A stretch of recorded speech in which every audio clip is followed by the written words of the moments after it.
साई लीला एक आध्यात्मिक सहवास.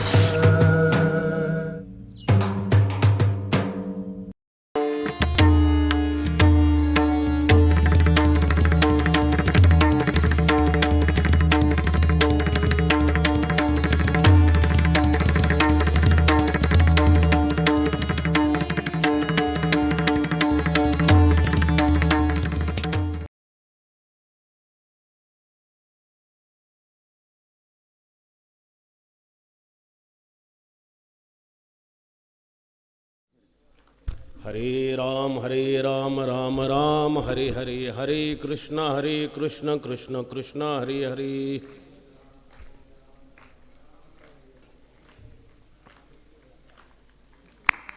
हरे राम राम राम हरे हरे, हरे कृष्ण कृष्ण कृष्ण हरे हरे.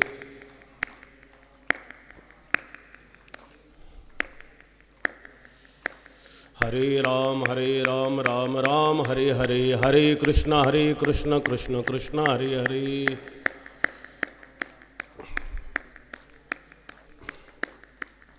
पुंडलीक वरदा हरि विठ्ठल, श्री ज्ञानदेव तुकाराम पंढरीनाथ भगवान की जय. श्री सद्गुरु निवृत्तीनाथ महाराज की जय.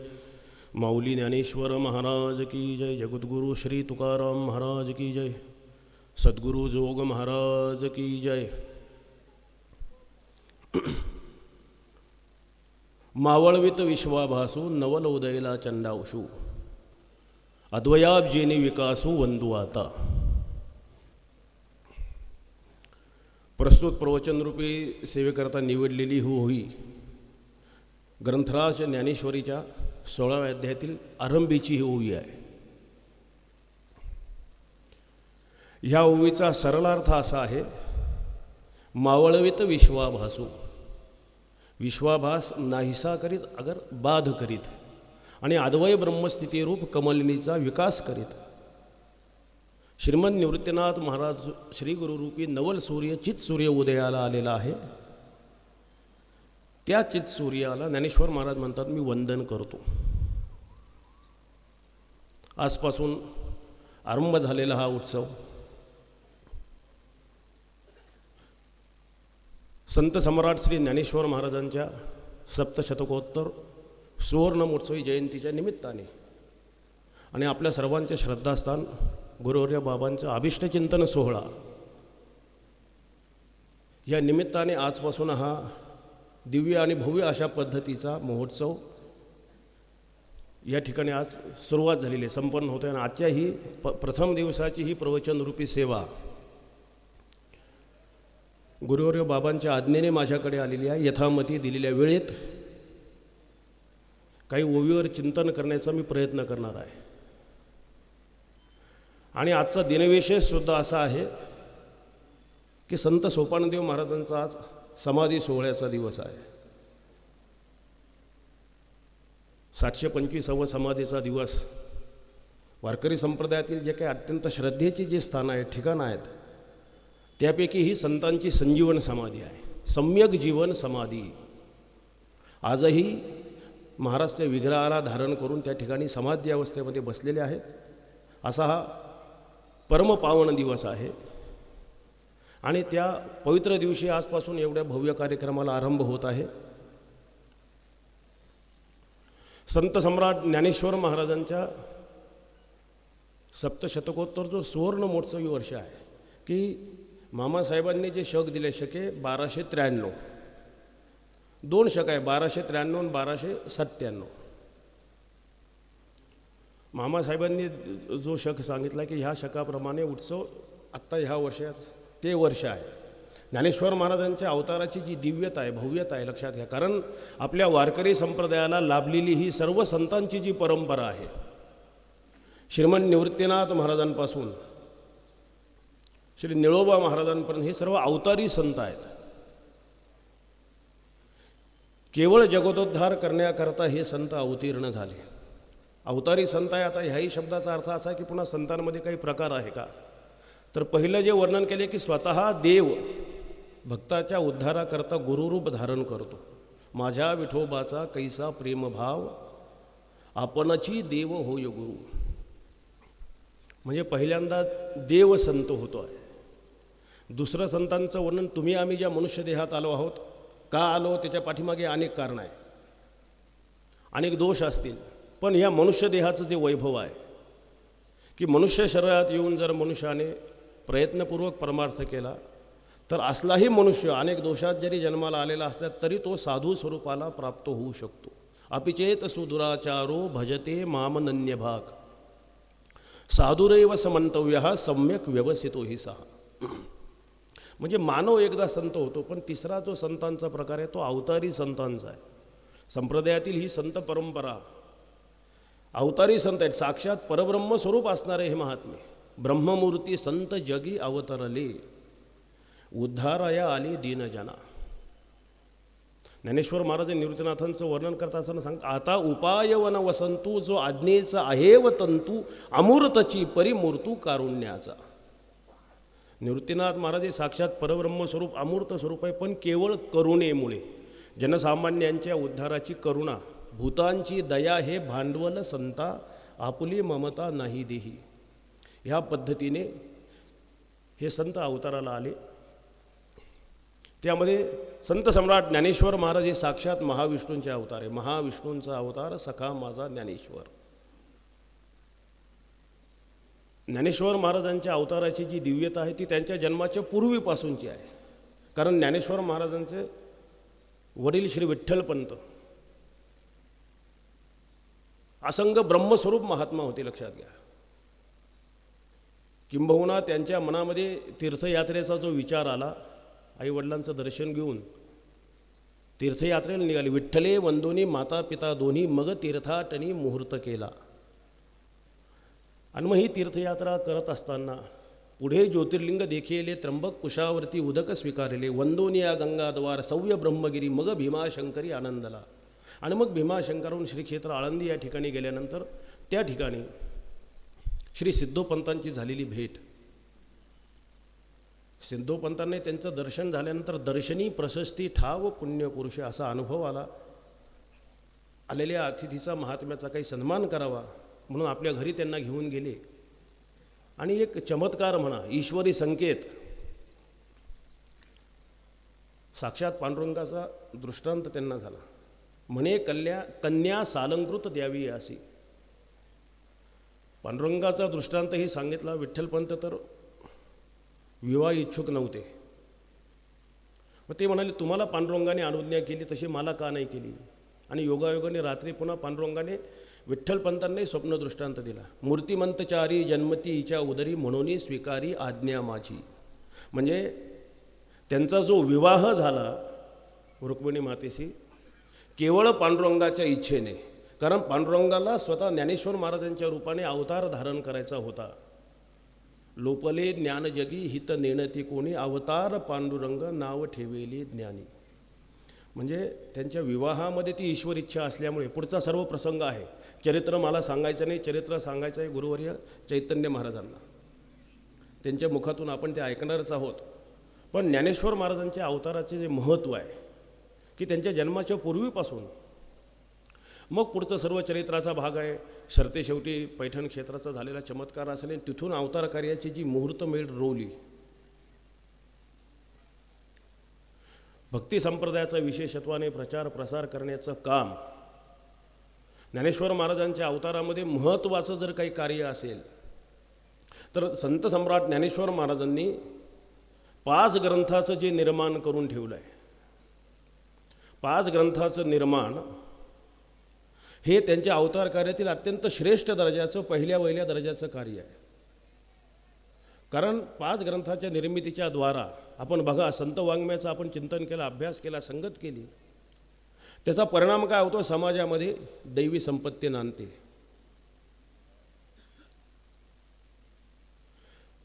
सत्वगुणाची वाढ होते. जै वाढे सत्वशुद्ध तै ज्ञानासी घाली साध. मनुष्य त्या ज्ञानाला सुखाला कसा प्राप्त होईल याकरता 5 ग्रंथांचं मौलींनी जे निर्माण केले ते त्यांच्या अवतार कार्यातील अत्यंत श्रेष्ठ दर्जाचं, पहिल्या दर्जाचं कार्य आहे. यद्यपि 5 ग्रंथाच्या निर्मिती व्यतिरिक्तही ज्ञानेश्वर महाराजांनी पुष्कळ अवतार कार्य केलेलं आहे. संत चरित्र आपण पाहत असताना नामदेव महाराजांनी जे चरित्र लिहिलं, कारण नामदेव महाराज संप्रदायातील पहिले संत चरित्रकार आहेत. पुढे नाथ महाराजांनी, निळोबा महाराजांनी लिहिलेल्या चरित्राचा आधार घेऊनच आपण ते चरित्र पाहिलं पाहिजे. केवळ कल्पनेने कादंबरीसारखं चरित्र लिहिणं त्या चरित्राचं विडंबन आहे. कोणा एकाचा काही पक्ष धरून मनोरंजनासाठी सांगणं. ज्ञानेश्वर महाराजांच्या त्या वाङ्मय निर्मितीच्या पाठीमागे स्वतः महाराजांची जीवनशक्ती आहे आणि त्या जीवनशक्तीने ते वाङ्मय संपन्न आहे. बरं, ती जीवनशक्ती इतकी जबरदस्त आहे. आपण बघा, ग्रंथ लिहिणारे लोकही पुष्कळ आहेत ना. ग्रंथ लिहिणारे लोक काही कमी नाहीत, बोलणारेही लोक पुष्कळ आहे. आता आपलाही अनुभव आहे. सर्व ज्येष्ठ श्रेष्ठ कीर्तनकार माझ्यासमोर या ठिकाणी उपस्थित आहेत. त्यांच्यासमोर मी बोलावं एवढा माझा अधिकारी नाही आहे. पण केवळ बाबांची इच्छा, निवृत्तीनाथांचा एक सेवक म्हणून या ठिकाणी सेवेला उपस्थित आहे. रोज आपण कीर्तन करतो, प्रवचन करतो, एवढं बोलतो, बोलून बोलून बोलून आमचा घसा बसतो आणि तरी आम्ही बोलण्याकरता पुन्हा उभे राहतो. एवढं बोलतो. आता आम्ही एवढं बोलूनही लोकांवर त्याचा काही परिणाम होत नाही. आमचे शब्द लोकांच्या हृदयापर्यंत जाऊन पोचत नाहीत, भिडत नाही. का? कारण आमच्या बोलण्याच्या पाठीमागे, आमच्या अक्षराच्या पाठीमागे स्वतःची जीवनशक्ती ज्याला म्हणतात, प्रातिभानुभवाची स्थिती ज्याला म्हणतात, ती कमकुवत असते, किंबहुना जवळजवळ नसतेच. अगदी दुसऱ्या शब्दात सांगायचं झालं तर लोक केवळ बाता मारण्यात हुशार असतात, पण प्रत्यक्ष अनुष्ठान करण्यात कोणी हुशार नाही. आणि लोकांवर जो परिणाम होतो ना, तो केवळ बोलणाऱ्या माणसाचा होत नाही. वाचावीर लोक पुष्कळ आहे. लोक फसले तर फार तर फार एकदा त्याला फसतील, पण दुसऱ्यांदा म्हणतील हा बोलतो, तेवढाच बोलतो, त्याप्रमाणे हा वागत नाही. पण संतांचं तसं नाही आहे. तैसे संत जगी क्रिया करुणी दावेती अंगी अचिनोतीस शास्त्रार्थम आचार स्थापयत्यपि स्वयमेवाचरेद्यस्तु स आचार्य इति स्मृता. श्रुती स्मृतीचे अर्थ आपण होनी मूर्त अनुष्ठाने जगादेत वडीलजी. आणि म्हणून ज्ञानेश्वर महाराजांच्या किंवा सर्व संतांच्या शब्दाचा आपल्यावर परिणाम होतो. बरं, हे जे संत वाङ्मय आहे, ज्ञानेश्वर महाराजांचे ग्रंथ आहे, जीवनशक्ती त्या ग्रंथाच्या पाठीमागे असल्यामुळे आपण बघा, ज्याला ज्ञानेश्वरी वाचता येते तो ज्ञानेश्वरी वाचेलच, काही विशेष नाही. ज्याला ज्ञानेश्वरी कळते तोही ज्ञानेश्वरीचं पारायण करेल. जो ज्ञानेश्वरीच्या अर्थरूपतेला पावला आहे त्याच्या अंतर्बाह्य ज्ञानेश्वरीच आहे. पण ज्याला ज्ञानेश्वरी काही कळत नाही, लिहिता वाचता येत नाही, असलेही लोक ज्ञानेश्वरीचं पारायण ऐकत बसतात. त्याला जर विचारलं का रे तुला ज्ञानेश्वरी काही कळत नाही, तर हे पारायण कशासाठी ऐकतो, तर ते म्हणतात असं आहे, हे शब्द कानावर पडल्यावर क्षणभर का होत नाही, माझं मन स्थिरावतं, क्षणभर का होत नाही, मला त्या सुखाची प्राप्ती होते, म्हणून मी ते पारायण ऐकतो. म्हणजे असं ज्याला लिहिता वाचता येत नाही अशावरही परिणाम करण्याची जी स्थिती आहे ती का आहे? त्या ग्रंथाच्या पाठीमागे माऊलींची स्वतःची जीवनशक्ती आहे. त्या जीवनशक्तीने संपन्न होऊन हे ग्रंथ लिहिले आहेत. ज्ञानेश्वर महाराजांच्या अवताराविषयी मी आळंदीला गुरुवारी महाराजांकडे आश्रमात असताना दादा महाराजांच्या हस्तलिखित काही होतं, त्याच्यातील एक वाक्य मी जे वाचलं ते सांगतोय की दादा महाराजांचं तिथे वाक्य त्यांनी असं लिहिलं होतं की संत सम्राट ज्ञानेश्वर महाराजांचा झालेला जो अवतार आहे, महाविष्णूंचाच अवतार जो ज्ञानेश्वर महाराजांच्या रूपाने झाला, एवढा श्रेष्ठ अवतार आजपर्यंत कधी झाला नाही आणि इथून पुढे कधी होणार नाही. आता मी वाचलं, मलाही शंका निर्माण झाली होती, आता आजपर्यंत एवढा श्रेष्ठ अवतार झाला नाही हे सांगता येईल, मागे झालेल्या अवताराची तुलना करून ह्या कारणास्तव ज्ञानेश्वर महाराजांचा अवतार श्रेष्ठ हे सांगता येईल. पण भविष्य कसं काय सांगता येईल? इथून पुढेही एवढा श्रेष्ठ अवतार होणार नाही असं भविष्य कसं काय लिहिलं? त्यावेळी मी जे चिंतन केलं की ज्ञानेश्वर महाराजांचा महाविष्णूंचा अवतार आपल्या वारकरी संप्रदायामध्ये ज्ञानेश्वर महाराजांच्या नंतर 2 वेळेस महाविष्णूंचा अवतार झालेला आहे. स्वतः शांती ब्रह्मश्री एकनाथ महाराज महाविष्णूंचेच अवतार आहेत. भानुदासाचे कुळी महाविष्णूचा अवतार, स्वतः महाविष्णूंचे अवतार आहेत. पण आपण नाथ महाराजांचे वाङ्मय चिंतन करीत असताना, योग्यता सांगत असताना, महत्त्व सांगत असताना, अधिकार सांगत असताना ज्ञानेश्वर महाराजांचं सांगितलं. कैवल्याचा पुतळा प्रगटला भूतळा, चैतन्याचा जिव्हाळा ज्ञानोबा माझा. साधकाचा मायबाप दरुशने हरिताप, सर्वाभूती सुखरूप ज्ञानोबा माझा. ज्ञानेश्वर महाराजांचा अधिकार काय, योग्यता काय, इतकंच नाही, भगवंताच्या नामचिंतनाचं महत्त्व वेदोपनिषदापासून सर्व संतांनी सांगितले. भगवत नामचिंतन आपण केलं, मनुष्य कसा उद्धाराला प्राप्त होतो, पुष्कळ त्याचा विस्तार आहे. त्या नामभक्तीचं महात्म्य नाथ महाराजांनी पण सांगितलं आहे. पण तरी देखील ज्ञानेश्वर महाराजांचा अधिकार सांगत असताना जसं भगवत नामचिंतनाची फलश्रुती सांगितली, तसं ज्ञानेश्वर महाराजांचा नामजप केला तर काय फल प्राप्त होतं. ज्ञानदेव चतुराक्षरी जपहा करीतू सर्वज्ञ, ज्ञानाज्ञान विरहित ब्रह्मप्राप्तीची संज्ञा, ज्ञाता नेय निजांगे होय ऐसी प्रतिज्ञा, ज्ञानाग्नीने पापे जळती ही ज्याची आज्ञा, ज्ञानदेव ज्ञानदेव म्हणता ज्ञान देव देतो, स्वतः देवाला ज्ञान द्यावं लागतं. उलट गंमत आहे, न देऊन काय करतो, त्याची प्रतिज्ञाच तशी आहे. तेषाम सततयुक्तानां भजतां प्रीतिपूर्वकम ददामी बुद्धियोगंतम येन माम उपयांती ते. चार अक्षरे ज्ञानदेव जो जप करी धरेल भाव, तया ब्रह्मपदी ठाव ऐसे शिवादी देव बोलले. म्हणजे स्वतः महाविष्णूंचे अवतार आहेत नाथ महाराज, पण अधिकार महत्त्व कोणाचं सांगतात, महाविष्णूंचाच अवतार, पण जो ज्ञानेश्वर महाराजांच्या रूपाने झाला. आणि दुसरा अवतार वारकरी संप्रदायामध्ये जो झाला आहे, जगद्गुरू श्री तुकाराम महाराजांचा. जसं ज्ञानेश्वर महाराजांचं आपण वर्णन करतो, ज्ञानदेवी रचिला पाया, महाराजांचं वैभव असे तुका झाला असे कळस. मंदिराचा कळस कधी बसवला जातो, ज्यावेळी मंदिराचं काम परिपूर्ण झालं आहे, त्यात आता काही राहिलेलं नाही आहे, उणं नाही आहे. तसंच आहे, जगद्गुरू श्री तुकाराम महाराजांच्या अवताराच्या निमित्ताने वारकरी संप्रदायाची परिपूर्णता झाली. असे जगद्गुरू श्री तुकाराम महाराज संप्रदायाच्या कलशस्थानी आहेत आणि साक्षात महाविष्णूचे अवतार. म्हणे रामेश्वर भट्ट द्विजा, तुका विष्णू नाही तुझा. मग असेही स्वतः महाविष्णूंचे अवतार आहेत, पण स्वतः महाविष्णूंचे अवतार असले तरी महाविष्णूंचाच अवतार जो ज्ञानेश्वर महाराजांच्या रूपाने झाला आहे, त्याचंच महत्त्व अधिकार जगद्गुरू श्री तुकाराम महाराज सांगतात. धरणेकराचा प्रसंग आपण बघा, काय ज्ञानेश्वरी उणी तीही पाठविली धरणे. महाराज सांगतात सर्व ज्ञानी लोक एकत्र करा. ज्ञानेश्वर महाराजांचा अधिकार काय, ज्ञानी यांचा गुरु राजा महाराव म्हणती ज्ञानदेव तुम्हा ऐसे. तुका म्हणे ज्ञानेश्वरा राखा पायापे किंकरा. म्हणजे स्वतः महाविष्णूंचे अवतार असून ज्ञानेश्वर महाराजांच्या अवताराचं महात्म्य प्रतिपादन करतात. म्हणजे सर्वच संत ज्ञानेश्वर महाराजांचा अधिकार काय ते सांगतात, पण असलेही ज्ञानेश्वर महाराज ते म्हणतात ही स्थिती मला कोणामुळे प्राप्त झाली, हे ज्ञान माझे श्री गुरुदेव निवृत्तीनाथ महाराज. ज्ञान गुडगम्य ज्ञानदेवा लाधले निवृत्तीने दिधले माझ्या. निवृत्तीनाथ महाराजांनी मला जी स्थिती दिली, किंबहुना श्री निवृत्ती ठेविलो असे जी स्थिती, ते काय देव हाते वाचेची. निवृत्तीनाथांच्या हे कृपेचं वैभव आहे. माझे ते श्री गुरुदेव आहेत, म्हणून मी त्यांचा दास आहे. म्हणे निवृत्ती दासू अवधारी जो ज्ञानदेव, म्हणे गुरुचा आम्ही दास नेणे साधनासा आन काही. आणि असे माझे गुरुदेव श्रीमंत निवृत्तीनाथ महाराज आहेत, त्यांच्या कृपेचे हे वैभव आहे. आणि म्हणून अशा गुरुदेवांना मी वंदन करतो. ह्या ओवीतला तो भाव म्हणजे ज्ञानेश्वर महाराजांच्या जयंतीच्या निमित्ताने 750 वर्ष झाले म्हणून हा उत्सव आहे. दुसरं त्यातील महत्त्वाचं कारण आजच्या उत्सवाचं गुरुवर्य परमश्रद्धेय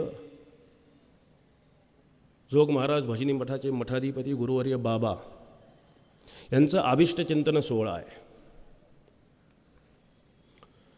मगाशी रामकृष्ण महाराजांनी सांगितलं ना की उर्वरित आयुष्याला उत्तम आयुष्य आरोग्य लाभावं म्हणून शास्त्रामध्ये काही शांतीचा विचार प्रतिपादन केलेला आहे. आणि त्याच्याकरता हा उत्सव करणं म्हणजे हा जसा शास्त्रविधी आहे तसं आपल्या सर्व भाविक भक्तांचं वारकऱ्यांचं ते श्रद्धास्थान आहे. त्यामुळे आपला हा प्रेमाचाही विषय आहे की प्रेमाने श्रद्धेने बाबांचा महोत्सव आपण साजरा करणं. कारण बाबांसारखे असे व्यक्तिमत्व संप्रदायात आता फार थोडे राहिलेले आहेत. आपलं भाग्य आहे. उलट हे परंपरेने आता ही परंपरा तर कधी नष्ट होणार नाही, लक्षात घ्या. संख्या कमी जास्त होत राहील. वारकरी संप्रदायाला विनाशाचं भय नाही आहे. का, पायामूळ तत्त्वज्ञानाचं आहे. संप्रदायात अंधानुकरण नाही आहे.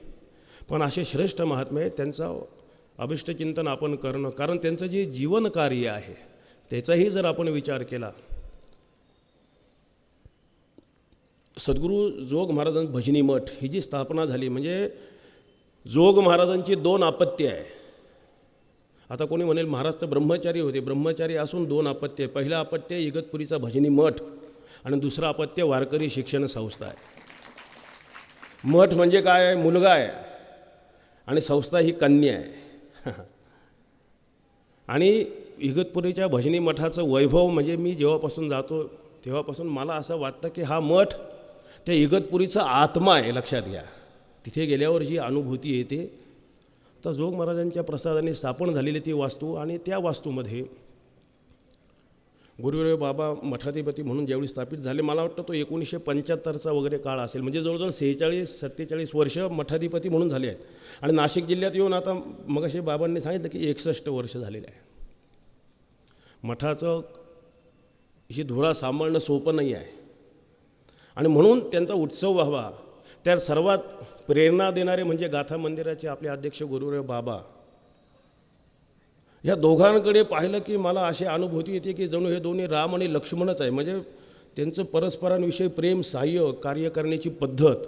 म्हणजे अगोदर बाबाही अगोदर सचिव होते इथे मठामध्ये, तिथपासून कार्य ते विद्यार्थी घडवणं. कारण मठाची स्थापना या निमित्ताने वारकरी जीवन घडावं, आदर्श वारकरी निर्माण होणं, ह्या संस्थेचं मुख्य काम आहे. आणि हे कार्य गुरुकार्य बुद्धीने बाबांनी संपूर्ण आयुष्यभर केलं. हे कार्य करीत असताना त्यांचं जीवन जर आपण बघितलं, जसं वारकऱ्याचं अंतरंग लक्षण दिले, काया वाचा मने जीवे सर्वस्वे उदार, बाप रखुमा देवीवर विठ्ठलाचा वारी कर. की आपलं शरीर, आपली वाणी, आपलं मन आणि आपलं बुद्धी ज्याने देवाला समर्पण केलं आहे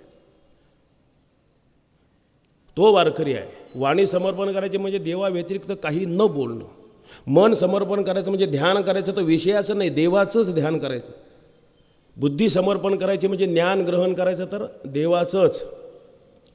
आणि शरीर समर्पण की ह्या शरीराने केवळ संप्रदायाची, ईश्वराची सेवा करण्यासाठी. मोठं तपस्वी जीवन आहे बाबांचं, लक्षात घ्या. आता त्यांच्याविषयी फार बोलणंही मोठं धाडस आहे, कारण त्यांच्याविषयी आपल्या सर्वांच्या मनात एक आदरयुक्त भीती आहे. कारण का, तर ते स्वतः त्या पद्धतीने अनुष्ठान करणारे आहेत. विवेकासहित वैराग्याचे बळ, धगधगीत ज्वाळ अग्नी जैसा. नुसतं लोकांना सांगितलं नाही म्हणून त्यांच्या सांगण्यामध्ये काय परखडपणा आहे, स्पष्टता आहे, निश्चय आहे. निश्चयाचे बळ का आहे? कारण अनुष्ठानामध्ये सत्यता आहे.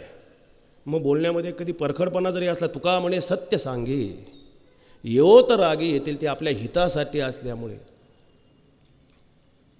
त्यांची जी निष्ठा आहे संप्रदायाविषयी, संतांविषयी, विद्यार्थ्यांविषयी, हे तयार व्हावेत. निष्ठावंत भाव भक्तांचा स्वधर्म, निर्धार हे वर्म चुकू नये. म्हणजे जवळजवळ आता 46 वर्ष मठाची धुरा सांभाळायची, विद्यार्थी घडवायचे, वारकरी संप्रदायाचा प्रचार प्रसार करण्यासाठी महाराष्ट्रभर कीर्तन प्रवचन सतत करत फिरणं सोपं काम नाही आहे. जावे त्याच्या वंशा तेव्हा कळे. मग अनुकूलता प्रतिकूलता त्यात पुष्कळ आहे. आपण असं समजू नका की असा सोहळा होतो आहे म्हणजे त्यांचा जो सत्कार होतो एवढंच नाही, त्याच्या पाठीमागे दुःखसुद्धा बरंच पचवावं लागतं. बोल बोलता वाटे सोपे, करणे करता टीर कापे, अशी अवस्था आहे. त्यामुळे त्यांची जी तपस्विता आहे, आणि मग ती तपस्विता करत असताना शरीराकडे लक्षच नाही. लक्षात घ्या, जे भक्ताचं लक्ष दिलं ना, भक्त ऐसे जाना जे देही उदास. उदास म्हणजे आजागळ नाही, गबाळग्रंथी नाही, नर्वस माइंड झालेलं नाही. उदास शब्दाचा अर्थ आहे अनासक्त, देहासक्ती ज्यांची निवृत्ती झाली आहे. असो ऐसा कोठे आठवची नाही, देहीच विदेही बोहुदशा. देह अहंकार ज्यांचा निवृत्त झाला आहे, किंबहुना त्याच्याशिवाय ही स्थिती प्राप्त होत नाही. देहाच्या निरसने पाविजे या ठाया, माझी ऐसी काया जव नोहे. अशा पद्धतीने देह समर्पण करून ज्यांनी ह्या परमार्थ जीवनाचं बीज संपूर्ण समाजात रोवण्याचं काम केलं आहे. आणि आता त्यांची जी स्थिती आहे, तुका म्हणे मुक्ती परनिली नोवरी, आता दिवसचारी खेळीमिळी. जीवनमुक्तीचं विलक्षण सुख उपभोगण्यात रममान व्हावं. पण मग आपलंही कर्तव्य आहे, ज्यांनी एवढं संप्रदायाचं कार्य केलं, ज्ञानदान केलं आहे, मग त्यांच्याविषयी आपणही कृतज्ञ असलं पाहिजे, कृतज्ञ होता कामा नये. कृतज्ञता फार महत्त्वाची आहे आणि त्या निमित्ताने हा कृतज्ञतेचा सोहळा संपन्न व्हावा. गुरुवर्य बाबा आणि बाबांचे सर्व गुरुकुलातील शिक्षकवृंद, सर्व विद्यार्थी, इगतपुरी तालुक्यातील सर्व वारकरी, नाशिक जिल्ह्यातीलही सर्व महाराज लोक यांच्या सहकार्याने आजपासून हा महोत्सव सुरू झालेला आहे. त्या महोत्सवाच्या निमित्ताने महामंडलेश्वर देवबापाजी महाराज या ठिकाणी उपस्थित आहे. महामंडलेश्वर रामकृष्णदासजी महाराज लहवीतकर, निवृत्तीनाथ महाराज समाजी संस्थांचे माजी अध्यक्ष त्र्यंबकदादा या ठिकाणी आहेत. हरिभक्तीपरायण श्रद्धेय बनसी महाराज आहे. गुरुकुलाचे शिक्षकवृंद, आचार्य राक्षे महाराज जी असतील, उमेशजी महाराज, श्याम महाराज. कारण काय, मला रोज नावं घ्यायची सवय नाही आहे, मोठी अडचण आहे.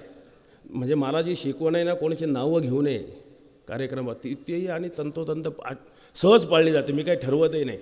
काही प्रसंगात जेव्हा मी कार्यक्रमाला जातो तर तिथे चिठ्ठी देतात, महाराज यांच्या नावाचा उल्लेख करा. पण देवाची काय कृपा असेल, मी ते नेमकं विसरूनच जातो. कारण ते ह्या गादीचं हे वैभव आहे की ह्या गादीवर कसं बोलावं त्याची जी मर्यादा आहे.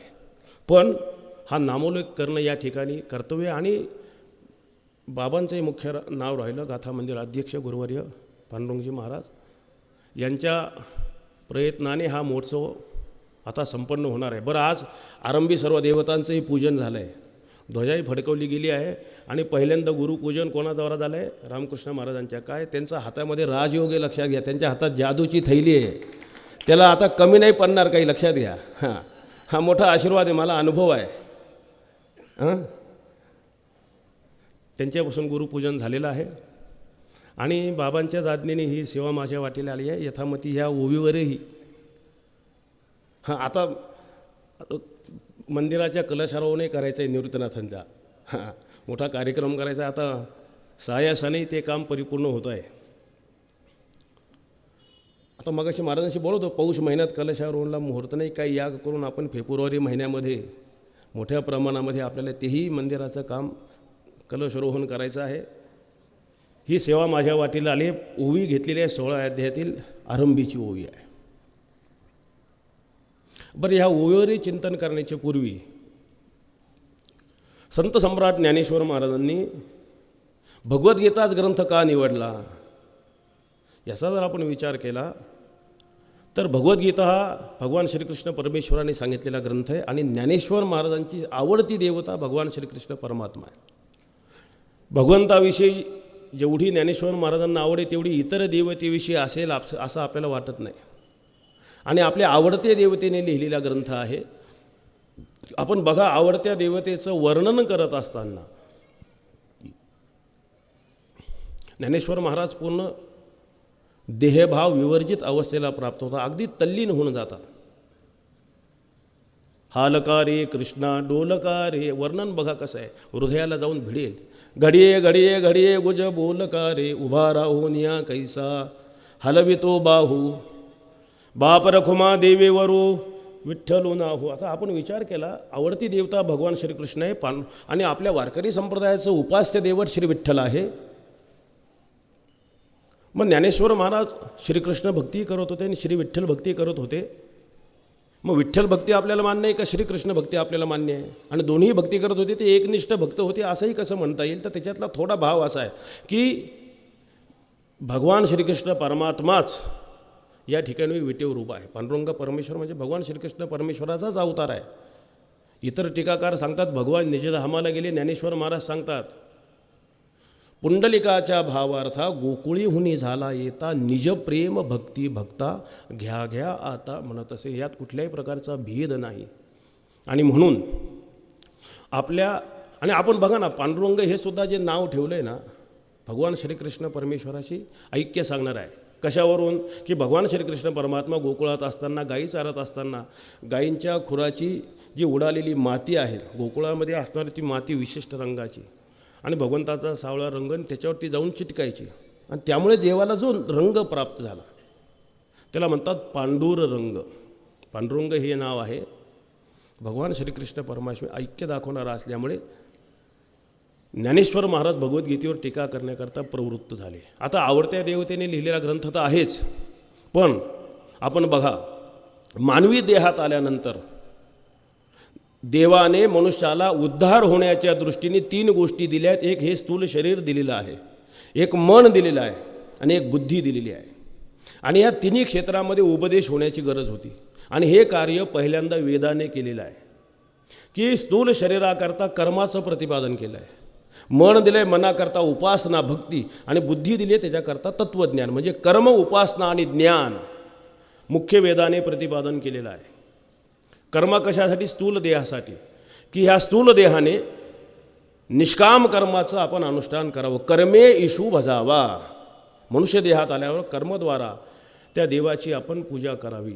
कारण निष्काम कर्माच्या अनुष्ठानाचं वैभव असं आहे की निष्काम कर्माच्या अनुष्ठानाने मनुष्य त्याचं चित्त शुद्ध होतं. चित्तस्य शुद्ध ये कर्म, चित्ताच्या शुद्धी करता. कारण असं आहे जोपर्यंत चित्त शुद्ध होत नाही, मनोदोष निवृत्त होत नाही, तोपर्यंत देवाचं दर्शन होणार नाही. देवाचं दर्शन व्हावं वाटत असेल तर त्याच्याकरता मनुष्य निष्पाप असण्याची गरज आहे. निष्पाप होणं ही वारकरी संप्रदायातील पहिली पायरी आहे. आणि आपण निष्पाप आहोत निश्चयाने सांगता आलं पाहिजे. लक्षात घ्या, जोग महाराजांच्या चरित्रात प्रसंग दिला आहे ना की महाराज काशीला गेल्यानंतर गंगा भेट करत असताना गुरुजींनी संकल्प सोडायला सुरुवात केली, पापोहम पापकर्माहम. महाराज म्हणाले थांबा, मी पापोहम म्हणणार नाही. कारण जन्मात मी पाप कशाला म्हणतात ते जर केलंच नाही तर पापोहम म्हणणार कसं काय? म्हणजे असं निश्चयाने आपल्याला सांगता आलं पाहिजे. ती निष्पाप स्थिती प्राप्त होण्याकरता हां पूर्वीचा कितीही पापी मनुष्य असू द्या, पण जिथून परमार्थाला लागलो तिथून निष्पाप होण्याची गरज आहे. म्हणून निष्काम कर्मयोगाचं वेदाने प्रतिपादन केलं आहे.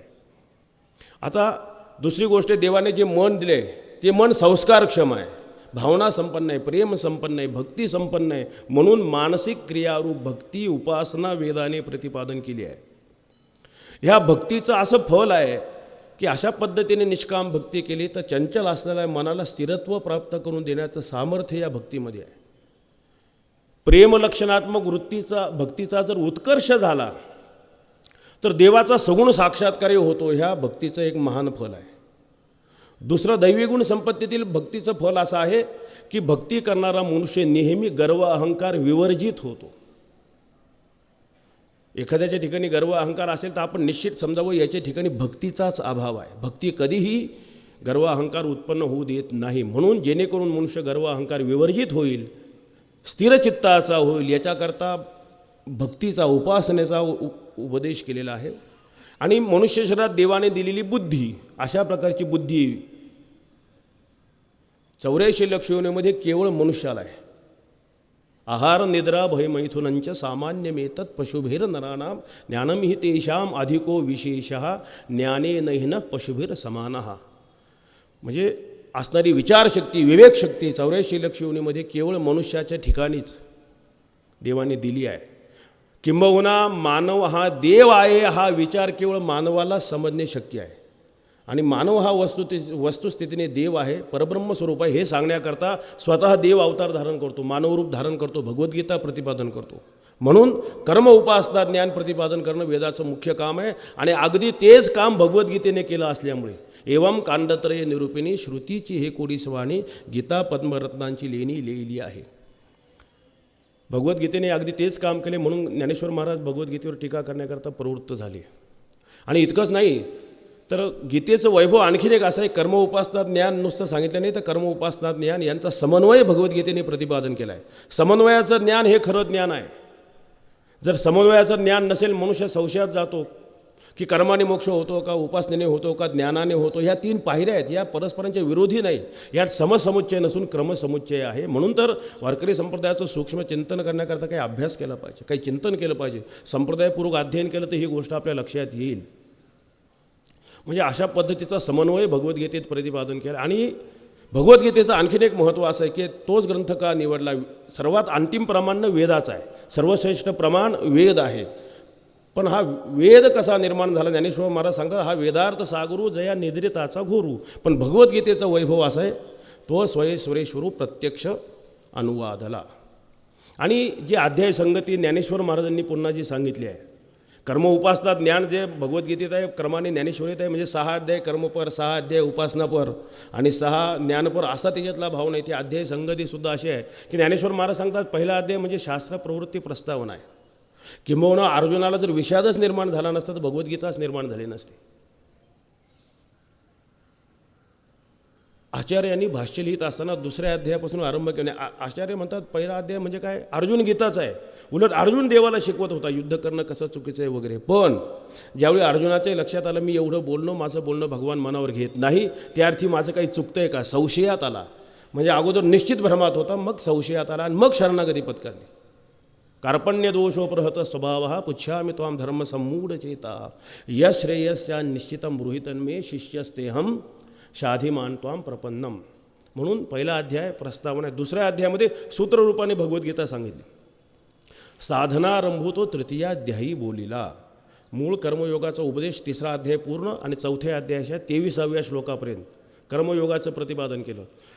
चौथ्या अध्यायाच्या 24व्या श्लोकापासून ब्रह्मार्पणम ब्रह्महवीर ब्रह्माग्नो ब्रह्मणाहुतम ब्रह्मैव तेन गंतव्यम ब्रह्मकर्म समाधिना इथपासून ते 12व्या अध्यायाच्या 12व्या श्लोकापर्यंत उपासनाकांड आणि 12व्या अध्यायातील 13व्या श्लोकापासून 15व्या अध्याय परिपूर्ण होईपर्यंत तत्त्वज्ञान सांगितलं. मग उरलेले जे 3 अध्याय ते कशासाठी आहेत, मग ते पुरवणीवजा आहेत. म्हणजे 16व्या अध्यायामध्ये दैवी आसुरी संपत्ती प्रतिपादन केली. 17वा अध्याय श्रद्धात्रयाचं वर्णन करतात. 18वा अध्याय उपसंवारात्मक कलशाध्याय अशा पद्धतीचा आहे. उलट 15व्या अध्यायात तत्त्वज्ञान प्रतिपादन केल्यानंतरही तिथे भगवंताने त्या तत्त्वज्ञानाचा समारोप केला. जो शब्द आला इति गुह्यतमं शास्त्री इदं मुक्तं मया नघम एतद् बुद्ध्वा बुद्धिमान स्यात् कृतकृत्यस्य भारत. ज्ञानकांडाची परिसमाप्ती तिथे झाली. पण तिथे भगवान सांगत असताना बोललेले आहेत ज्ञानाचा अधिकार कोणा, योमामेव असम्मूढो जानाति पुरुषोत्तम. म्हणजे ज्याच्या ठिकाणी असंमोहत्व आहे, संशय विपर्यय रहित चित्ताचा जो आहे तो ह्या तत्त्वज्ञानाचा अधिकारी आहे असं भगवान तिथे बोलले. आणि मग हे बोलल्यानंतर अर्जुनाच्या मनात शंका निर्माण झाली, तो तत्त्वज्ञानाला लागणारा अधिकार मला कसा बरे प्राप्त होईल. आणि म्हणून 16व्या अध्यायाची प्रवृत्ती आहे. 16व्या अध्याय का निर्माण झाला की तत्त्वज्ञानाला लागणारा अधिकार. आणि मग त्याच्याकरता दैवी संपत्ती आणि आसुरी संपत्ती सांगितली. कारण दैवी संपत्ती ही तत्त्वज्ञानाला अनुकूल आहे. झालेलं ज्ञान चिरस्थिर स्वरूपाचं व्हावं वाटत असेल तर दैवी संपत्ती त्याला पूरक आहे. आणि आसुरी संपत्ती ही प्रतिकूल आहे. म्हणून दैवी आसुरी आता आसुरी संपत्ती का सांगितली, ती जर तत्त्वज्ञानाला प्रतिकूल आहे तर प्रतिकूल काय हेही मुमुक्षुला त्याचं ज्ञान असलं पाहिजे. हिताहित जाणावे हिताची लागे त्याज्य ते त्याज्यावया लागे, त्याचं महत्त्व समजलं पाहिजे. कारण असं आहे आपण श्रवण करतो, श्रवण केल्यानंतर पहिल्यांदा परोक्ष ज्ञान होतं, त्या ज्ञानाचे चित्तावर संस्कार होतात. पण झालेलं ज्ञान दृढ अपरोक्ष व्हावं, पक्क व्हावं याच्याकरता दैवी संपत्ती महत्त्वाची. त्या ज्ञानाला परिपक्व होण्यासाठी त्या दैवी संपत्तीचं वर्णन केले. आसुरी संपत्तीचा परित्यागपूर्वक दैवी संपत्ती अंगे मानली तर त्या ज्ञानाला परिपक्वता प्राप्त होईल. म्हणून 16व्या अध्यायाची प्रवृत्ती आहे. आणि मग त्या 16व्या अध्यायातील श्लोकावरून ज्ञानेश्वर महाराजांनी पुष्कळ विवरण लिहिलं आहे. पण जसं ज्ञानेश्वर महाराजांनी बहुतेक सर्व अध्यायाच्या आरंभी जसं मंगलाचरण केलं आहे तसे या 16व्या अध्यायाच्याही आरंभी मंगलाचरणांमध्ये काही ओव्या लिहिल्या आहे. हे एक परिपूर्ण रूपक आहे. मंगलाचरणाच्या ओव्या लिहित असताना सुद्धा आपण बघा ज्ञानेश्वर महाराजांचं खास मनोगत काय स्वतःचं. बाकीची ज्ञानेश्वरी तर भगवद्गीतेवर टीका आहे, पण संपूर्ण ज्ञानेश्वरीतील मंगलाचरण जर आपण एकत्र केली तर ज्ञानेश्वर महाराजांचं काय मनोगत आहे, सर्व सार सर्वस्व त्याच्यात आलेले लक्षात घ्या. अत्यंत श्रेष्ठ दर्जाची ही मंगलाचरण आहेत. त्यातील हे 16व्या अध्यायातील केलेलं मंगलाचरण श्रीगुरूंच्या रूपाने केलेलं लौकिक सूर्याच्या रूपक करून, बरं हे परिपूर्ण रूपक आहे, कुठलाही उणेपणा यामध्ये नाही आहे. आता मंगलाचरण का करावे त्याचा प्रकार काय प्रत्येक वेळी आपण ते सांगत असतो. पण आता आरंभाचा दिवस आहे, मलाही मंगलाचरण करणं माझंही कर्तव्य आहे, शिष्टांचा तो संप्रदाय आहे. उलट जर आपण ते केलं नाही तर नास्तिकतेचा आपल्यावर आळ येईल. अध्ययन करतेलाही ते सुखाची प्राप्ती व्हावी पुष्कळ त्याची कारणं दिली आहेत, त्याचे प्रकार दिलेले आहेत. वस्तू निर्देश रूप मंगल आहे, त्याच्यातही 3 प्रकार आहेत. वस्तू म्हणजे परमात्म वस्तू, ती सगुण आहे, निर्गुण आहे, उभयात्मक अशा पद्धतीने सगुण निर्गुण आणि दोघांमध्ये अभेद दर्शवणारा अभेदात्मक अशा पद्धतीचं वस्तू निर्देश रूप मंगल, नमस्कारात्मक आणि आशीर्वादात्मक मंगल. त्या पद्धतीने संत सम्राट ज्ञानेश्वर महाराजांनी ह्या 16व्या अध्यायाच्या आरंभी पण नुसतं वस्तुनिर्देशवरून मंगलाचरण करून ज्ञानेश्वर महाराज थांबले नाहीत, एक परिपूर्ण रूपक केलं आहे. लौकिक सूर्य जो आहे त्याचं आपले सद्गुरू श्रीमंत निवृत्तीनाथ महाराज हे ज्ञानसूर्य आहे, चित्सूर्य आहे, त्यांचं एक रूपक करून बरं हे रूपक, ह्या रूपकाचा भाव समजण्याकरता सुद्धा काय लक्षात घेतलं पाहिजे. ज्ञानेश्वर महाराज जे निवृत्तीनाथांचं वर्णन करतात ते साक्षात परब्रह्म स्वरूप आहेत असं. ह्या रूपकाचा यथार्थ बोध व्हावा हे कधी कळेल की परब्रह्म आणि श्रीमंत निवृत्तीनाथ महाराज यांच्यात यत्किंचितही भेद नाही. गुरुब्रह्मा गुरुर्विष्णू गुरुर्देवो महेश्वरः गुरुर साक्षात परब्रह्म तस्मै श्री गुरवे नमः. म्हणजे ही गोष्ट मंगलाचरण समजण्याच्या पूर्वी नीट लक्षात घेणं महत्त्वाचे आहे की निवृत्तीनाथ महाराज आणि परब्रह्म हे वेगळं तत्त्व नाही आहे. आणि दुसरी गोष्ट अशी आहे, हे रूपक करत असताना, मंगलाचरण करत असताना ज्ञानेश्वर महाराजांची लिहिण्याची जी पद्धत आहे की संपूर्ण वेदांत शास्त्राचं सार सर्वस्व ह्या ओवीमध्ये त्यांनी ओतलं आहे. म्हणून तर ह्या वाङ्मयाचं हे महत्त्व आहे. काय सार सर्वस्व वेदांत शास्त्रात काय सांगितलं आहे? प्रतिज्ञा याचे अर्ध्या श्लोकात, श्लोकार्धेन प्रवक्ष्यामी यदुक्तम ग्रंथ कोटिभिः. अर्ध्या श्लोकात सांगेल काय, कोट्यवधी ग्रंथात जे सांगितलं आहे ते श्लोकाच्या अर्धालीत सांगणार, म्हणजे याच्यातच अर्धाली गेली आहे. आणि काय तत्व आहे? ब्रह्मसत्य जगन मिथ्या जीवो ब्रह्मैव नापरा. कोट्यवधी ग्रंथाचं सार, वेदांत शास्त्राचं सार आहे ब्रह्मसत्य जगन मिथ्या जीवो ब्रह्मैव नापरा. आणि हे वेदांत शास्त्रातील महत्त्वाचा सिद्धांत ज्ञानेश्वर महाराजांनी या ओवीमध्ये गोवलेला आहे. आणि हा सिद्धांत सांगत असतानाही श्रीमंत निवृत्तीनाथ महाराज हे नवल सूर्य, चित्सूर्य, ज्ञान सूर्य आहे. आणि ह्या सूर्याची विशेषता आहे लौकिक सूर्यापेक्षा. आणि कशी आहे, केवळ उदयाच्याच बाबतीत नाही आहे. सूर्य उदयाला आल्यानंतर सृष्टीमध्ये काय बदल होतात संपूर्ण ते रूपक केलं आहे. लौकिक सूर्य ज्यावेळी उदयाला येतो, संध्याकाळी सूर्य अस्ताला जातो, त्यावेळी काय घडतं आहे की विश्वप्रतीती आपली नाहीशी होते, कारण आपली दृष्टी सूर्य घेऊन जातो आहे. आणि मग सूर्योदय झाला की जगत प्रतीती आणून देण्याचं काम हा लौकिक सूर्य करतो. आणि श्रीमंत निवृत्तीनाथ महाराज रूपी ज्ञानसूर्य असे आहेत की ते उदयाला आले की विश्वप्रतीतीच नाहीशी करतात. म्हणजे निवृत्तीनाथ महाराज मोठे जादूगार आहेत, विश्वप्रतीतीच येत नाही असं हे रूपक आहे. आणि जी पदयोजना त्याकरता वापरले, कारण आपण बघा ब्रह्मसत्य आणि जगन्मिथ्या हे जे दोन महत्त्वाचे सिद्धांत आहे, मावळवित विश्वाभासू नवल उदयला चंडावशू, यामध्ये जगन्मिथ्यात्व प्रतिपादन केलं आहे. अद्वयाब्जेने विकासू वंदू आता, यामध्ये ब्रह्माचं सत्यत्व प्रतिपादन केलं आहे. कारण असं आहे, जगन्मिथ्यात्व निश्चय आणि परमेश्वराविषयी सत्यत्वाची बुद्धी होणं आवश्यक आहे. जोपर्यंत जगत अनित्य आहे असं कळत नाही तोपर्यंत त्याच्याविषयी त्यागबुद्धी, वैराग्यबुद्धी होत नाही. तैसे संसारा या समजता जाणी जय जय अनित्यता तै वैराग्य दवडिता पाठी लागे. म्हणून त्याच्याविषयी मिथ्यात्व निश्चय झालं की त्याच्याविषयी त्यागबुद्धी निर्माण होते, वैराग्य निर्माण होतो. आणि परमात्माच सत्य असं कळेल, कारण माणसाची प्रवृत्ती नित्य पदार्थ घेण्याकडे, अनित्य नाही. सत्यतू सत्यतू सत्यतू विठ्ठला, परमात्माच सत्य असं जर कळेल तर ते त्याने घेण्याविषयी त्याच्याकडे प्रवृत्ती होते. म्हणजे त्या सत्य असणाऱ्या परमेश्वराविषयी प्रीती भक्ती निर्माण होते. म्हणजे विरक्ती आणि भक्ती ह्या दोन्हींनाही निर्माण होण्याचं महत्त्वाचं माध्यम आहे जगन्मिथ्यात्व कळावं, परमेश्वराचं सत्यत्व कळावं. आणि त्याकरता जी पदयोजना ज्ञानेश्वर महाराजांनी वापरली, मावळवित. मावळवित म्हणजे काय, नाहीसा करीत, बाध करीत. पद वापरले विश्वाभासू, दोन पद आहे, विश्व आणि आभास. आता विश्व आणि आभास या पदाने मोठी गंमत आहे. विश्वपदाने अर्थाध्यास सांगितलं आणि आभास पदाने ज्ञानाध्यास सांगितलं आहे.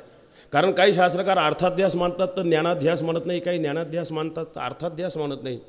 संप्रदायाचं वैभव असे अर्थाध्यास आणि ज्ञानाध्यास. कारण वेदांत शास्त्रामध्ये जसा कल्पित पदार्थ आहे तसं पदार्थाचं ज्ञानही अनिर्वचनीय दोन्हीही युगपत उत्पन्न होतं असं दिलेलं आहे. म्हणून अर्थाध्यास आणि ज्ञानाध्यास. आता मुळात अध्यास म्हणजे काय याचाही जरी विचार पाहिला, अधिष्ठानाहून विषम सत्तावान जो अवभास. दोरीवर सर्प भासतं तर दोरीचं दोरी ही व्यावहारिक आहे आणि भासणारा सर्प प्रातिभाषिक आहे. म्हणजे अधिष्ठान जी रज्जू व्यावहारिक सत्तेहून विषम सत्तावान, तसंच आहे अधिष्ठानहून विषम सत्तावान जो अवभास. किंवा स्वातंत्र्याभावती अवभास्यत्व अध्यस्तत्व, स्वतःचाच अत्यंत अभाव ज्याच्या ठिकाणी राहतो तिथे स्वची प्रतीती येणं. आता याच्यावर मी काही जास्त विस्तार करत नाही, मलाही वेळेची मर्यादा आहे. अजून फक्त 15 मिनटं शिल्लक आहे, पुढे कीर्तनही करायचं आहे. पण का सांगितलं, जे जिथे नाही ते तिथे भासतं, याला अध्यास म्हणतात सोप्या शब्दामध्ये. जो पदार्थ जसा आहे तसा न कळला, प्रतीतीला न आला तर तो विपरीतच भासत आतस्मिन तद्बुद्धीही. पुष्कळ आहे. अध्यास भाष्य जर आपण पाहिलं, आचार्यांनी लिहिलं, कशासाठी लिहिलं, अध्यास विचार का सांगितला, रंगनाथ महाराज परभणीकर गुरुजी फार भर द्यायचे याच्यावर, की अध्यासवाद विवर्तवादाचा विचार जर कळाला, शास्त्रामध्ये प्रवेश कसा होतो, अध्यासवाद विवर्तवादावर सारखं भर द्यायचे. कारण का, दोन टोकाचे दोन लोक मिळाले.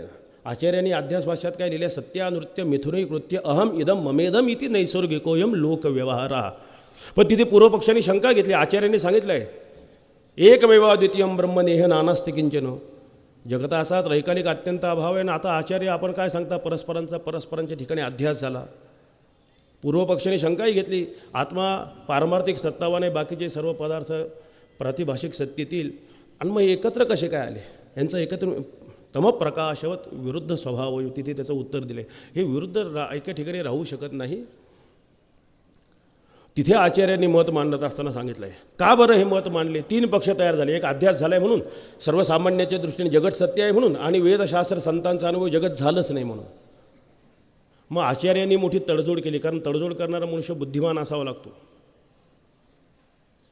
तडजोड काय केली की अजातवादाच्या सिद्धांताने, श्रुतीच्या दृष्टीने, संत महात्म्यांच्या दृष्टीने जगत झालंच नाही, न झाला प्रपंच आहे परब्रह्म. मग अशी जर स्थिती आहे, आणि सर्वसामान्यांना आपल्याला तर रोज जगताची प्रतीती येते ना, बरं आपल्या प्रतीतीचा कोणी निषेध करू शकतो का? जनसामान्यांना जगत प्रतीतीचा अनुभव आहेच, कोणाच्याही अनुभवाचा एकाएकी आपण निषेध करू शकणारच नाही ना. मी सांगितलं रात्री मला अमुक स्वप्न पडलं ना, आत्ता जर ते स्वप्न तुम्हाला सांगितलं, कोणाला निषेध करता येईल का? हां, आपल्याला जो अनुभव आहे तो भ्रमरूप आहे का प्रमारूप आहे, एवढाच महत्त्वाचा विषय आहे. पण अशी प्रतीतीच नाही. साधू संतांच्या दृष्टीने जगत झालंच नाही, आणि जनसामान्यात तर रोज प्रतीती आहे ना, जगताची प्रतीती. आचार्य त्यांना म्हणतात, कारण गुरुवर्यांचं त्यांचं असं म्हणणं आहे, आदावंतेच यन्नास्ति वर्तमानेपि तथा. त्यामुळे जगत नाहीच.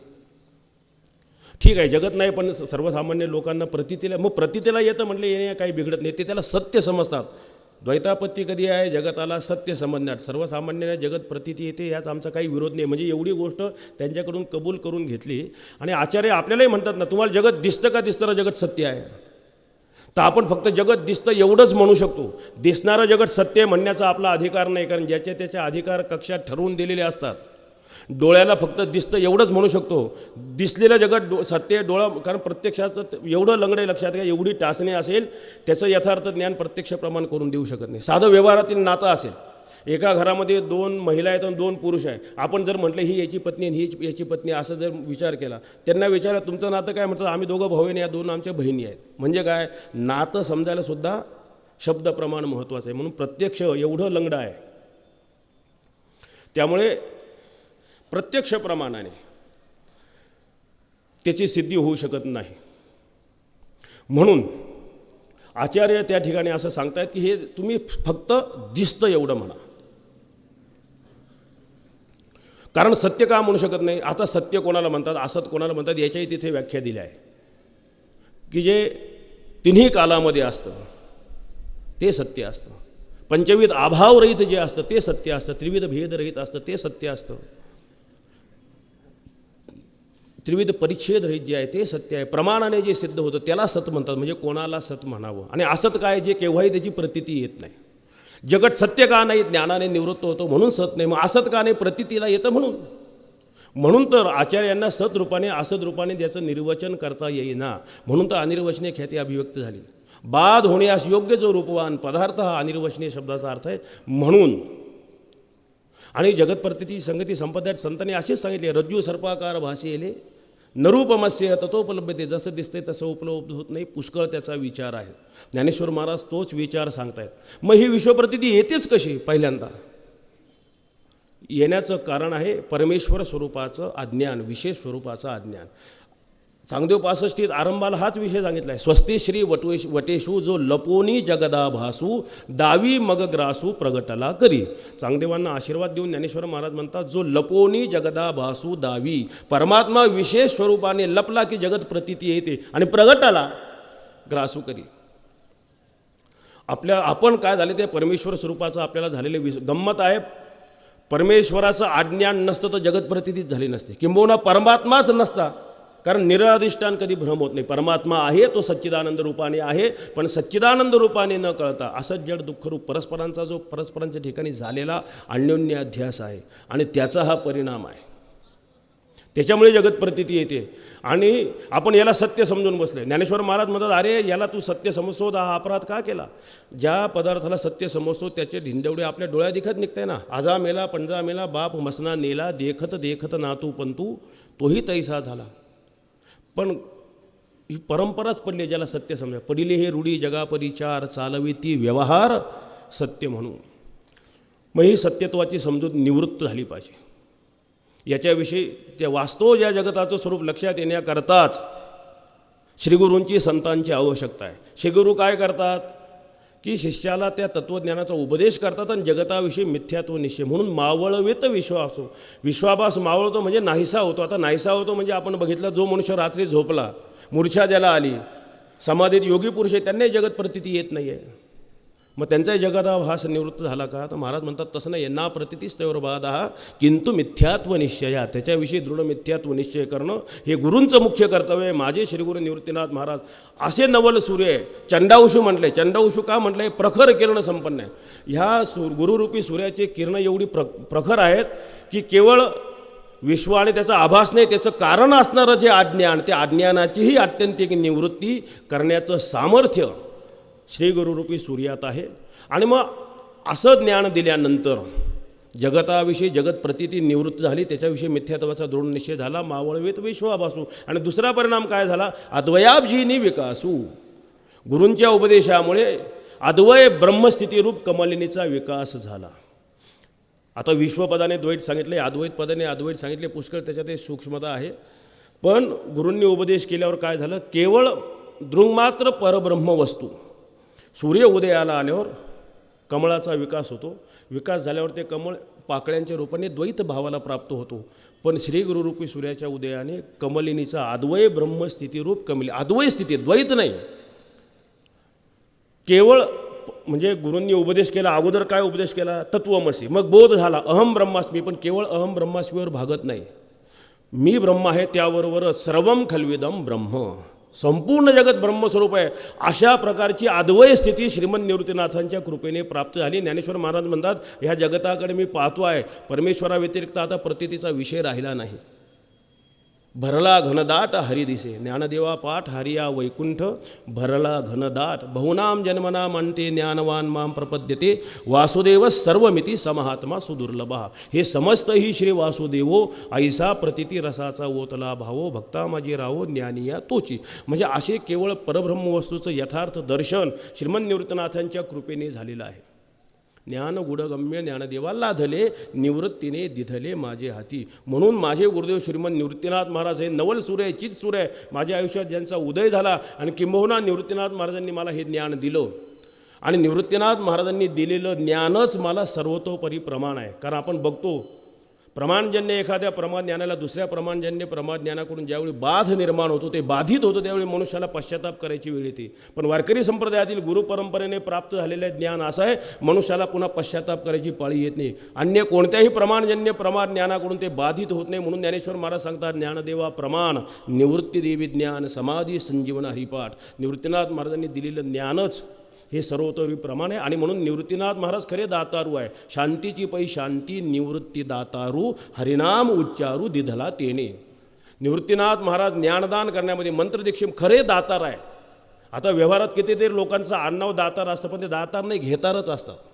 हां, पण इथे निवृत्तीनाथ महाराज ते त्यांच्या कृपेचं हे वैभव आहे. ऐसे श्री निवृत्तीनाथांचे गौरव आहे जी साचे ग्रंथू नुहे कृपेचे वैभवतीये.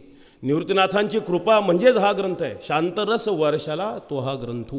अशा पद्धतीने श्रीमंत निवृत्तीनाथ महाराज रूपी श्री गुरुरूपी चित सूर्य, नवल सूर्य आयुष्यात उदयाला पावला. आणि त्या उदयाचा परिणाम विश्वाभास निवृत्ती झाला, अद्वय ब्रह्मस्थितीरूप कमलीचा विकास झाला. असं निवृत्तीनाथांचं वैभव असल्यामुळे वंदू आता अशा श्री गुरुरूपी सूर्याला मी वंदन करतो, ज्ञानेश्वर महाराज सांगतात. ज्ञानेश्वर महाराजांनी जसं निवृत्तीनाथांचं वर्णन केलं आहे, अगदी त्याच पद्धतीने गुरुवर्य बाबांचंही कार्य जर आपण बघितलं, त्यांचा असणारा बोध, त्यांनी केलेलं कार्य, ज्ञानदान त्यांनी जे केलं आहे, की त्याने आपलीही विश्वप्रतीती निवृत्ती व्हावी, आपल्यालाही त्यांनी डोळस केलेले लक्षात घ्या.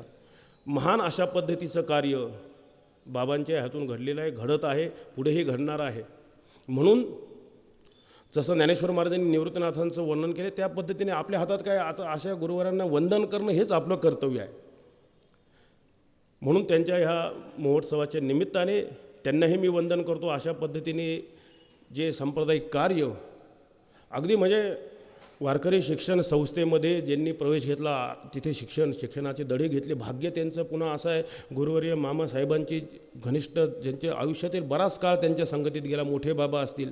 उगीच माणसं हे असले घडले का घडले, कारण ही कारणं आहे, असे मोठमोठे माणसं संप्रदायात होते. म्हणजे खरंच ही संतांची कृपा आहे. हे ज्ञान असंच अखंड प्रवाहित राहावं, बरोबर ईश्वर ते कार्य करीत असतो. ईश्वराचंच हे कार्य आहे, तेच त्याला चालवायचे. अशा करता असे महापुरुष ते वेळोवेळी जन्माला घालत असतात. आणि हे कार्य म्हणजे एवढं संस्थेचं कार्य तिथे राहिल्यानंतर पुन्हा नाशिक जिल्ह्यात आल्यानंतर अगोदर काही गिरणाऱ्या गावात बाबा राहिले, मग ब्रह्मलीन नारायण बाबांच्या नंतर 75 साली बाबा मठाधिपती म्हणून ज्यांची या मठावर स्थापना झाली, तिथून पुन्हा पुढे केलेलं कार्य, मठाचं कार्य सर्वांना ज्ञात आहे. सज्जनाचं कीर्ती आपल्याला सांगायची गरजच नाही ना. उभारिला ध्वज तिही लोकावरी, ऐसी चराचरी कीर्ती ज्यांची. संतांचं कार्याचं हेच वैभव आहे. आणि म्हणून अशा गुरुवर बाबांनी कार्य केले, म्हणून हा अभिष्टचिंतनाचा सोहळा कृतज्ञता म्हणून या ठिकाणी संपन्न होतो आहे. त्यातील ही पहिल्या दिवसाची प्रवचनरूपी सेवा बाबांच्या आज्ञेने माझ्याकडे आली, कारण निवृत्तीनाथांचा एक सेवक म्हणून. आणि म्हणून गुरुवर्य बाबांनी सुद्धा मला फोन केला होता की पहिल्या दिवसाची आपली सेवा आहे. ठीक आहे, म्हणून ही सेवा माझ्या वाटेला आली. यथामती दिलेल्या वेळेत काही ओवीवरही चिंतन करण्याचा प्रयत्न केलेला आहे. झालेली सेवा श्रीमंत निवृत्तीनाथांच्या चरणी, बाबांच्या चरणी समर्पित करतो. या निमित्ताने श्रीमंत निवृत्तीनाथांच्या चरणी प्रार्थना करायची आहे की असं महान कार्य ज्यांच्या हातून घडलं आहे त्यांना उत्तम आयुष्य, उत्तम आरोग्य लाभावं. आणि असंच उत्तरोत्तर संप्रदायाचं कार्य, वारकरी संप्रदायाचा प्रचार आणि प्रसार, म्हणजे प्रचार आणि प्रसार म्हणजे माहिती आणि तसा माणूस घडणं, ह्या दोन शब्दाचा अर्थ तो आहे. माणूस घडावं, हे विद्यार्थी घडावे. बाबांची फार तळमळ आहे आणि त्यांच्या परमार्थातील असणारी शुद्धतासुद्धा फार आहे, लक्षात घ्या. बारकावा त्यांच्यातील फार आहे. सूक्ष्म विचार, वागणी कशी. कारण एक शब्द मी सांगून जातो, लक्षात घ्या. कर्म, उपासना, ज्ञान ह्या कांडत्रयाचं वेदाने वर्णन केले, भगवद्गीतेत वर्णन केले, संतांनी वर्णन केले. पण आणि त्या पद्धतीने श्रीमंत निवृत्तीनाथ महाराजांपासून कर्म, उपासना, ज्ञान याचं बिनचूक अनुष्ठान वारकरी संप्रदायाने केलेलंही आहे. पण आज अशी परिस्थिती आहे, कर्म, उपासना आणि ज्ञान याचं प्रत्यक्ष अनुष्ठान करणारा मनुष्य भेटावा असं जर वाटत असेल ना, तर वारकरी संप्रदायाचा असा आहे, तिथे असला मनुष्य सापडण्याची शक्यता आहे. आणि ते प्रत्यक्ष उदाहरण म्हणजे गुरुवर्य बाबा आहे. कर्म, उपासना आणि ज्ञान याचं प्रत्यक्ष अनुष्ठान काय असतं, असला मनुष्य वारकरी संप्रदायाचाच का सापडण्याची शक्यता आहे, तर आपल्या डोळ्यासमोर हे प्रत्यक्ष उदाहरण आहे. आणि म्हणून त्यांना उत्तम आयुष्य, आरोग्य लाभावं श्रीमंत निवृत्तीनाथांच्या चरणी प्रार्थना करतो. सेवेला पूर्ण विराम उपस्थित असणारे सर्व संत वृंद यांनाही मी वंदन करतो. देव बाप्पासुद्धा घाई होती, मगाशी प्रवचन करताना म्हणाले मला जायचं आहे, पण माझ्यावरील प्रेमामुळे बाबाही थांबले, प्रवचन श्रवण केलं. ठीक आहे, जायला काय हरकत नाही. झालेली सेवा निवृत्तीनाथांच्या चरणी समर्पित, जोग महाराजांच्या चरणी समर्पित, सेवेला पूर्णविराम. पुंडलिक वरदा हरे विठ्ठल, श्री ज्ञानदेव तुकाराम, श्री सद्गुरू निवृत्तीनाथ महाराज की जय. विठ्ठला विठ्ठला विठ्ठला विठ्ठला. पुंडलिक वरदा हरे विठ्ठल, श्री ज्ञानदेव तुकाराम, श्री सद्गुरू निवृत्तीनाथ महाराज की जय. माऊली ज्ञानेश्वर महाराज की जय. जगद्गुरु श्री तुकाराम महाराज की जय. सद्गुरु जोग महाराज की जय.